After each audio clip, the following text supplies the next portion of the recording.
കോട്ടയം ഇരട്ടക്കൊലക്കേസ് പ്രതി അമിത് പിടിയിലായി. മാളയിൽ നിന്നാണ് പ്രതി പിടിയിലായത്. അനീറ്റ സെബാസ്റ്റ്യൻ വിശദാംശങ്ങൾ നൽകും. അനീറ്റ, പോലീസ് ഒരു ഘട്ടത്തിൽ സംസ്ഥാനം വിട്ടോന്നൊക്കെ സംശയിച്ചു, പക്ഷേ വളരെ പെട്ടെന്ന് തന്നെ പ്രതിയെ പോലീസ് പിടിക്കുന്നു. ഓക്കെ, അടുത്തുണ്ടായിരുന്ന വാർത്തകളിൽ നമ്മൾ ഏറ്റവും കൂടുതൽ ഡിസ്കസ് ചെയ്തിട്ടുള്ള ഒരു വാർത്ത തന്നെയായിരിക്കും കോട്ടയത്ത് നടന്ന ഇരട്ട കൊലപാതകം. അപ്പം ആ കേസിനെ പറ്റി ഡിസ്കസ് ചെയ്യാനുള്ള ഒരു കാരണം എന്താണെന്ന് വെച്ചാൽ വളരെ ബ്രൂട്ടലി ഉള്ള ഒരു കൊലപാതകം തന്നെയായിരുന്നു അത്. രണ്ടുപേരെയും വീട്ടിൻ്റെ ഉള്ളിൽ വെച്ച്, ഒരാളൊരു ബിസിനസ്സുകാരൻ, ചെയ്തത് ആ വീട്ടിലെ തൊഴിലാളി. അപ്പം സാമ്പത്തിക പ്രശ്നം ഉണ്ടായിരുന്നു, അതിൻ്റെ പേരിൽ ഇങ്ങനെ കൊല്ലുവോ, വീടിൻ്റെ ഉള്ളിൽ വരുന്നു, CCTV കൊണ്ടുപോകുന്നു, പട്ടീനെ മയക്കിടുന്നു. ശരിക്കും പറഞ്ഞാൽ വളരെ പ്ലാൻഡ് ആയിട്ടുള്ള ഒരു, എന്താ പറയുക, നമ്മൾ സിനിമയിലൊക്കെ വെല്ലുന്ന രീതിയിലുള്ള ഒരു കൊലപാതകം. അപ്പം അതിനൊരു കൺക്ലൂഷൻ വന്നിരിക്കുകയാണ്. നമ്മളെല്ലാവരും സംശയിച്ചതുപോലെ തന്നെ. എന്നാൽ ആ സംശയം പലർക്കും പല രീതിയിലുള്ള സംശയം ഉണ്ടെങ്കിലും സംശയത്തിൻ്റെ ഒരു എന്താണ്, ആ വീട്ടിൽ വർക്ക് ചെയ്തിട്ടുള്ള ആ ഒരു അന്യ സംസ്ഥാന തൊഴിലാളിയായ അമിത്തിലോട്ട് തന്നെയാണ് ഇതിൻ്റെ കൺക്ലൂഷൻ എത്തിയിരിക്കുന്നത്. ഞാനും ഒന്ന് പറഞ്ഞത് അമിത് തന്നെയായിരിക്കും. പക്ഷെ അമിത് എന്ന് പറയുന്ന ഒരു വ്യക്തി ഇത്രത്തോളം ബ്രൂട്ടലി ഇവരെ ചെയ്യാൻ ഉള്ളൊരു കാരണം എന്താ എന്നായിരുന്നു എൻ്റെ സംശയം. അതുകൊണ്ടാണ് ഞാൻ പറഞ്ഞത് ഇതിൻ്റെ പിന്നിൽ വേറെ ആരെങ്കിലും ഉണ്ടോ എന്ന് എനിക്ക് സംശയമുണ്ട് എന്ന് പറയാനുള്ള കാരണം അതുകൊണ്ടാണ്.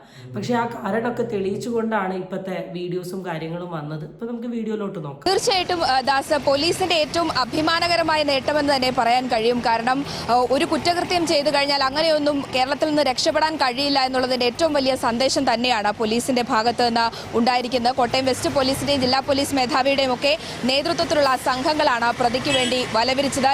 ശരിക്കും പറഞ്ഞാൽ hats of two the police department.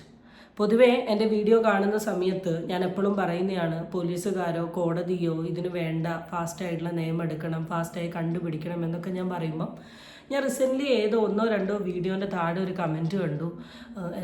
എന്തോ ഞാൻ ലീഗൽ സിസ്റ്റത്തെ പറ്റി പറഞ്ഞത്. നിങ്ങൾ മനസ്സിലാക്കേണ്ട ഒരു കാര്യം, ഞാൻ ഒരിക്കലും പോലീസ് ഡിപ്പാർട്ട്മെൻറ്റിനെ കളിയാക്കിയിട്ടോ പരിഹസിച്ചിട്ടോ പറഞ്ഞതല്ല. ഇപ്പോൾ ഈ കോട്ടയത്ത് നടന്നിട്ടുള്ള ഈ കേസ് വിത്തിൻ ദിവസങ്ങൾക്കുള്ളിൽ ആ ക്രൈം ചെയ്ത ആളെ കണ്ടുപിടിക്കാനും തെളിവ് കണ്ടുപിടിക്കാനും പറ്റിയ കാലിബറുള്ള പോലീസ് ഡിപ്പാർട്ട്മെൻറ്റാണ് നമ്മുടെ കൂടെയുള്ളത്. ഈ ഡിപ്പാർട്ട്മെൻറ്റ് വിചാരിച്ചിട്ടുണ്ടെങ്കിൽ നമ്മളുടെ എല്ലാ കേസുകളും വളരെ ഫാസ്റ്റായിട്ട് കണ്ടുപിടിക്കാൻ പറ്റും എന്നുള്ളത് മാത്രമേ ഞാൻ ഉദ്ദേശിച്ചിട്ടുള്ളൂ. ഇപ്പോൾ ഇതിന് റീസെൻ്റ്ലി മുമ്പ് നടന്ന ജിസ്മോളിൻ്റെ കേസ് എടുത്ത് നോക്കുകയാണെങ്കിൽ, അല്ലെങ്കിൽ നമ്മുടെ മേഘ എന്ന് പറയുന്ന പെൺകുട്ടിയുടെ കേസ് എടുത്ത് നോക്കുകയാണെങ്കിൽ, ഇതിനൊന്നും ഒരു കൺക്ലൂഷൻ വന്നിട്ടില്ല. ഈ സ്പിരിറ്റ് എല്ലാ കേസിലും വേണമെന്ന് മാത്രമേ ഞാൻ ഉദ്ദേശിച്ചിട്ടുള്ളൂ. ഓക്കെ, 8:30യോടെയാണ് മരണവാർത്ത അറിയുന്നത്. അതിനുശേഷം 1 മണിക്കൂറിനുള്ളിൽ തന്നെ പ്രതി അമിത് ആണെന്നുള്ള ഉറപ്പിച്ചതിന് ശേഷം അമിത്തിന് വേണ്ടിയുള്ള അന്വേഷണം വിവിധ ഭാഗങ്ങളിലേക്ക് പോലീസ് നടത്തിയിട്ടുണ്ടായിരുന്നു. ഇതിൽ അമിത് നടത്തിയ ഏറ്റവും പ്രധാനപ്പെട്ട കാര്യം, ഈ വീടിന്റെ CCTV ദൃശ്യങ്ങളെല്ലാം ഉള്ള DVR അവിടെ നിന്ന് മോഷ്ടിച്ചിട്ടുണ്ടായിരുന്നു. അതുകൊണ്ട് തന്നെ പ്രതി ആണെന്നുള്ള ഏറ്റവും പ്രഥമമായിട്ട് ആദ്യം അറിയാൻ കഴിയുക ഈ CCTV ദൃശ്യങ്ങൾ ഉപയോഗിച്ചാണ്. പക്ഷേ അത് പോലീസിന് സാധിച്ചില്ല. പക്ഷേ വഴികളിലുള്ള ഒന്നും CCTV ക്യാമറകളുണ്ട്. അതുകൊണ്ട് അതിൻ്റെ ഒന്നും DVR ഏതായാലും പ്രതിക്ക് എടുത്തുകൊണ്ടുപോകാൻ കഴിയില്ല. കൃത്യമായ CCTV ദൃശ്യങ്ങളിലൂടെ തന്നെ പ്രതിയെ ഉറപ്പിച്ചു. അപ്പം ആദ്യം തന്നെ പറയുകയാണെങ്കിൽ, അമിത് എന്ന് പറയുന്ന ഒരു പോയിന്റിലോട്ടൊരു സംശയം വന്നപ്പം പിന്നെ അമിത്തിനെ കണ്ടുപിടിക്കാനുള്ള, അല്ലെ അമിത് ഈ കേസുമായിട്ട് എങ്ങനെ കണക്റ്റഡ് ആണ് എന്നുള്ളതൊക്കെയാണ് നോക്കിയത്. അപ്പം അതിന് ഏറ്റവും വലിയ തെളിവ് എന്ന് പറയുന്നത് CCTV ആയിരുന്നു. കാരണം ആ വീടിൻ്റെ ഉള്ളിലുള്ള CCTV ദൃശ്യം നോക്കിയിട്ടുണ്ടെങ്കിൽ കൊലയാളിനെ കണ്ടുപിടിക്കാൻ പറ്റുമായിരുന്നു. പക്ഷേ അത് മിസ്സായി കഴിഞ്ഞിട്ടുണ്ടെങ്കിൽ ആ ഏരിയയിലുള്ള CCTV ഫുട്ടേജ് വഴി പോലീസ് എന്ത് ചെയ്തു, ഈ ഒരു കാര്യം കണ്ടുപിടിച്ചു. അപ്പോൾ ഈ CCTV ഫുട്ടേജ് മിസ്സാവുന്ന സമയത്തൊക്കെ അവിടെ ജോലി ചെയ്യുന്ന ഒരാൾക്ക് ഇവിടെ CCTV ഉണ്ട് എന്നോ അല്ലെ അത് എടുക്കുക എന്നുള്ളൊരു തോട്ടൊക്കെ പോവും എന്നൊരു കൺക്ലൂഷനിൽ കൂടിയൊക്കെയാണ് നമുക്ക് വളരെ പെട്ടെന്ന് എന്ത് ചെയ്യാൻ പറ്റിയത്, അമിത്തിലോട്ട് എത്താൻ പറ്റിയിട്ടുള്ളത്. ഞാനിപ്പോൾ നിൽക്കുന്ന ഈ റെയിൽവേ സ്റ്റേഷന് തന്നെ സമീപത്തുള്ള ഒരു ലോഡ്ജിന് മുൻവശത്താണ്. ഈ ലോഡ്ജിലായിരുന്നു പ്രതി, ബിനോ ലോഡ്ജ് എന്ന ഈ ലോഡ്ജിലായിരുന്നു പ്രതി ഉണ്ടായിരുന്നത്. ഏകദേശം 19-ാം തീയതിയോടെയാണ് കോട്ടയം റെയിൽവേ സ്റ്റേഷനിൽ പ്രതി വന്നിറങ്ങുന്നത്. അതിനുശേഷം ഈ ബിനോ ലോഡ്ജിലായിരുന്നു 3 ദിവസത്തോളം താമസിച്ചിരുന്നത്. ഈ ലോഡ്ജിൽ നിന്നായിരുന്നു പ്രതി കുറ്റകൃത്യം നടത്താനുള്ള ആസൂത്രണം നടത്തുന്നത്. അതിനുശേഷം 21-ാം തീയതിയാണ് ഇവിടെ നിന്ന് ചെക്കൗട്ട് ചെയ്തിരിക്കുന്നത്. അതുകൊണ്ട് ശരിക്കും പറഞ്ഞാൽ വളരെ പ്ലാൻ ചെയ്ത് നടത്തിയിട്ടുള്ള ഒരു മർഡർ ആണ് എന്ന് ഞാൻ ഈ വീഡിയോൻ്റെ സ്റ്റാർട്ടിങ്ങിൽ പറഞ്ഞൊരു സാധനമാണ്, പ്ലാൻഡ് മർഡർ. അത് തെളിയിക്കുന്ന ഒരു സാധനം തന്നെയാണ് ഇപ്പോൾ ഈ ക്ലിപ്പിങ്ങിലൂടെ കാണുന്നത്. കാരണം റെയിൽവേ സ്റ്റേഷനോട് ചേർന്നിട്ടുള്ള ഒരു ഹോട്ടലിലായിരുന്നു ഈ ആൾ താമസിച്ചത്. 3 ദിവസത്തോളം അവിടെ താമസിച്ചിട്ടുണ്ട്. 19, 20, 21. ഈ 3 ദിവസം കറക്റ്റായിട്ട് എങ്ങനെ ചെയ്യണം എന്നുള്ളൊരു പ്ലാനിങ് ഒക്കെ എടുത്തു കഴിഞ്ഞതിന് ശേഷമാണ് ഇതിലോട്ട് പോകുന്നത്. അപ്പം ഇതൊക്കെ കേൾക്കുന്ന സമയത്ത് എൻ്റെ മൈൻഡിൽ ഇങ്ങനെ പോയിക്കൊണ്ടിരുന്ന ഒരു സാധനം. കാരണം ഞാൻ ഈ അമിത്തിനെ പറഞ്ഞ സമയത്തും ഇതിൻ്റെ ബാക്ക്ഗ്രൗണ്ടിൽ വേറെ ആരെങ്കിലും ഉണ്ടോ എന്നൊക്കെ ഞാൻ പറയാനുള്ളതിൻ്റെ ഒരു മെയിൻ റീസൺ എന്താണെന്ന് വെച്ചാൽ വൈ എന്നൊരു ചോദ്യം എൻ്റെ മൈൻഡിൽ ഇങ്ങനെ ഇപ്പോഴും ഇങ്ങനെ വന്നുകൊണ്ടിരുന്നൊരു സാധനമാണ്. വൈ എന്തിനു ചെയ്തു? ഒരു വീട്ടിൽ സെർവൻ്റായി നിന്ന അല്ലെങ്കിൽ ടേക്ക് കെയർ ചെയ്യാൻ വേണ്ടി നിന്ന ഒരാൾ എന്തിനാ മുതലാളിയെ ചെയ്തു?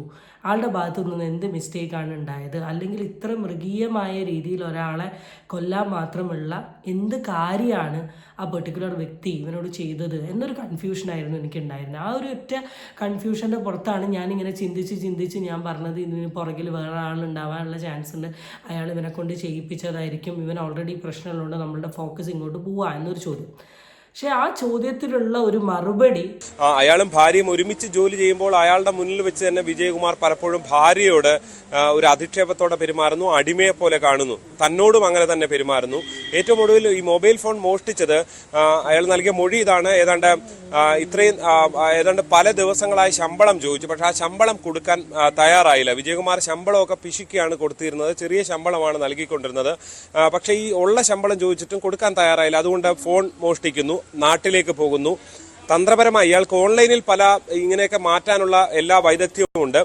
ഈ മൊബൈൽ നമ്പർ എടുത്ത് സ്വന്തം മൊബൈലിലേക്ക് ഇടുന്നു. അതിനുശേഷം ഗൂഗിൾ പേ ലിങ്ക് ചെയ്ത നമ്പർ ആയിരുന്നു. ആ നമ്പർ തന്റെ ഫോണിലേക്ക് ആഡ് ചെയ്യുന്നു. 24 മണിക്കൂറോളം വിജയകുമാർ പുതിയൊരു സിം എടുക്കാൻ 24 മണിക്കൂറത്തെ സമയം വേണ്ടി വന്നു. ആ 24 മണിക്കൂറിനുള്ളിൽ തന്നെ ഇയാൾ ഈ സ്വന്തം ഫോണിലേക്ക് ഗൂഗിൾ പേ ആഡ് ചെയ്യുന്നു. അതിലേക്ക് 2,78,000 രൂപ വിവിധ അക്കൗണ്ടുകളിൽ നിന്ന് ഈ നമ്പർ ലിങ്ക് ചെയ്തിരിക്കുന്ന വിവിധ ബാങ്ക് അക്കൗണ്ടുകൾ ഈ ഗൂഗിൾ പേയിൽ അല്ലെങ്കിൽ ഫോൺ പേ പോലുള്ള ആപ്പിലേക്ക് ആഡ് ചെയ്യുന്നു. അങ്ങനെയാണ് ഓൺലൈൻ വഴി പണം മാറ്റുന്നത്. ഇതിനുശേഷം ഭാര്യയോട് ഇക്കാര്യം പറയുന്നു. പക്ഷെ ഭാര്യ പറഞ്ഞു ഇത് ശരിയായില്ല, പണം തിരികെ നൽകണമെന്ന്. അങ്ങനെ പിറ്റേ ദിവസം ബാങ്കിൽ എത്തുന്ന സമയത്ത് ഈ ഒരു ഈ കേസ് ഇങ്ങനൊരു ഫ്രീസ് ഇതൊരു സംഭവിച്ചിട്ടുണ്ടെന്നും ഇതിൽ കേസ് സംഭവിച്ചിട്ടുണ്ടെന്നും. ശരിക്കും അമിതേ വലിയൊരു ബുദ്ധിക്കാരനാട്ടോ, പച്ച പാവൊന്നുമല്ല. കാരണം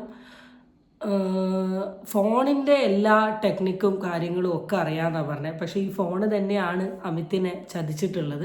ഇപ്പം ഞാൻ അമിത്തിൻ്റെ ടെക്നോളജിക്കൽ അഡ്വാൻസ്മെൻറ്റിനെ കുറിച്ചാട്ടോ പറഞ്ഞതല്ല. പക്ഷെ ഇവിടെ എന്തുകൊണ്ടാണ് മുതലാളിയോട് ദേഷ്യം ഉണ്ടായേ എന്ന് ചോദിച്ചതിൽ പറഞ്ഞ 2 കാര്യങ്ങൾ നിങ്ങൾ ശ്രദ്ധിച്ചോ അറിയില്ല. ഒന്ന്, പൈസ കറക്റ്റ് സമയത്ത് ശമ്പളം കൊടുക്കില്ല, കൊടുത്തത് ചെറിയ പൈസയായിരുന്നു.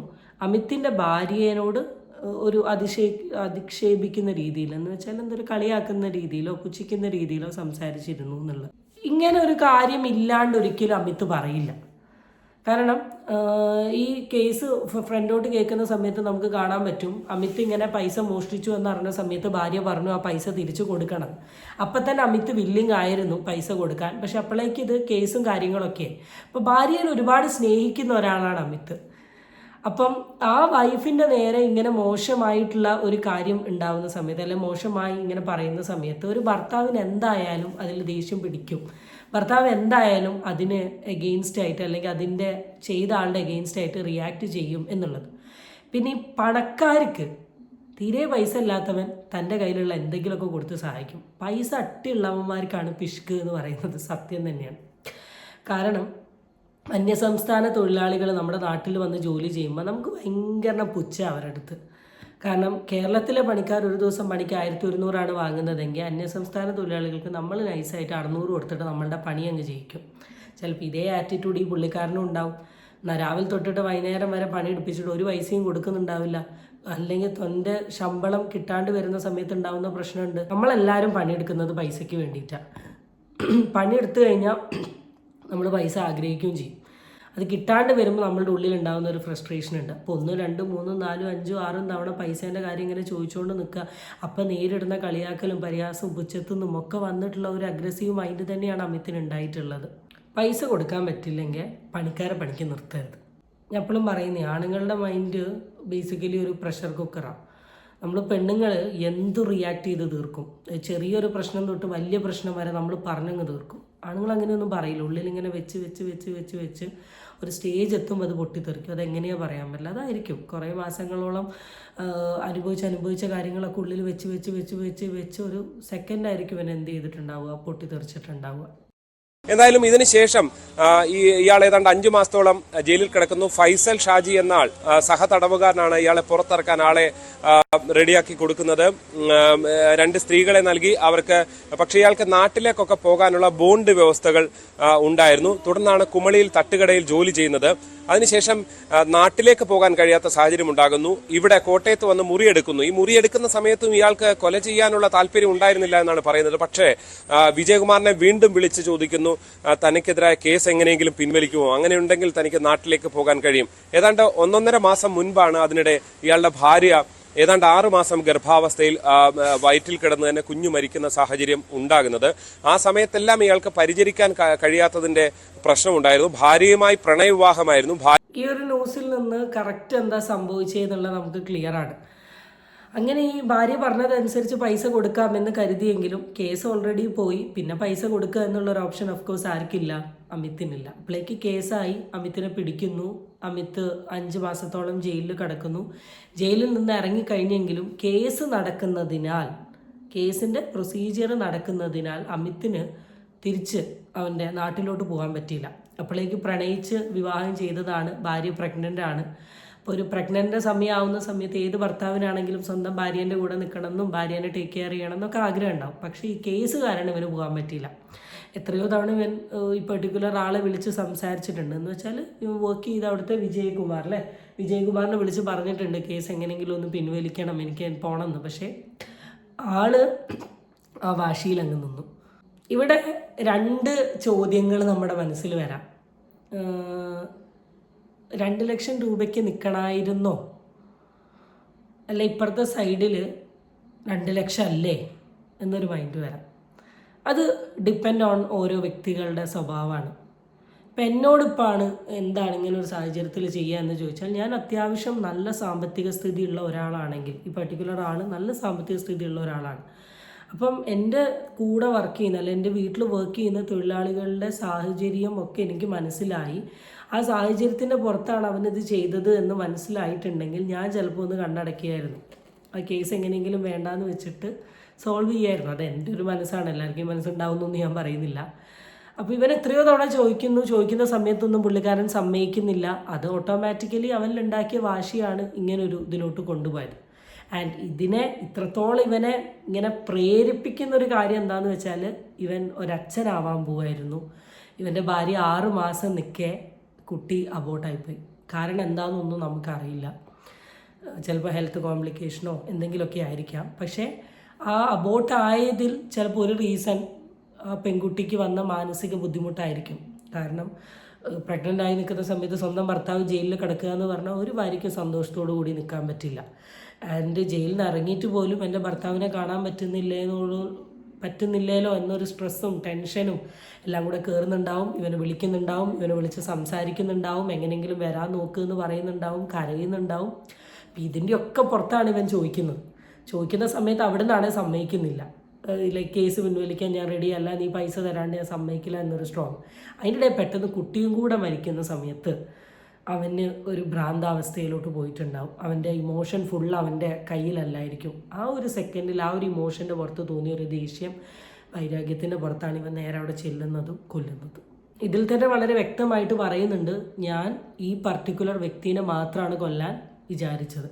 അങ്ങനെ അവൻ ചാടി ആ വീട്ടിലെത്തി ഈ പർട്ടിക്കുലർ വ്യക്തിനെ കൊല്ലാൻ വേണ്ടിയിട്ട് ആദ്യം വിളക്കെടുത്തു എന്നാണ് പറയുന്നത്. വിളക്ക് ഉപയോഗിച്ച് കൊല്ലാൻ നോക്കിയപ്പോൾ മരിക്കില്ല എന്ന് മനസ്സിലായ സമയത്താണ് വേറെ കാര്യങ്ങൾ കൊടാലി എടുക്കുന്നതും കൊല്ലുന്നതും.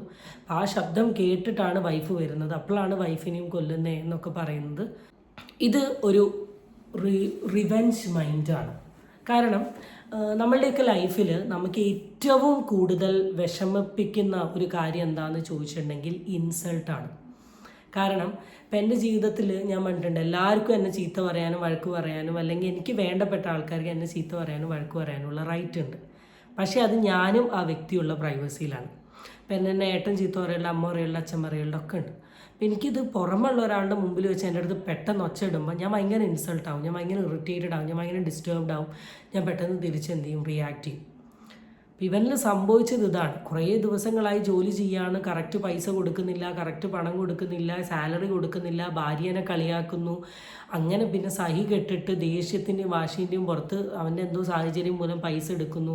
അത് കേസാവുന്നു. കേസിൽ കുറച്ച് പൈസ എങ്ങാനും ഈ അമിത്തിൻ്റെ അമ്മ അടച്ചു തീർത്തു എന്ന് പറയുന്നുണ്ട്. ബാക്കി കുറച്ചും കൂടി ഉണ്ട്. ഇത്രയും കോടീശ്വരനായ ഒരാൾക്ക് എന്നെ ആ പൈസ തന്ന് വിടായിരുന്നു, അയാൾ വിട്ടില്ല, അതിൻ്റെ പേരിൽ തൻ്റെ കുഞ്ഞ് മരിച്ചു. ഈ സമയത്ത് അവർ വന്നൊരു റിവെഞ്ച് മൈൻഡിൽ ഉണ്ടായിട്ടുള്ളൊരു സാധനമാണിത്.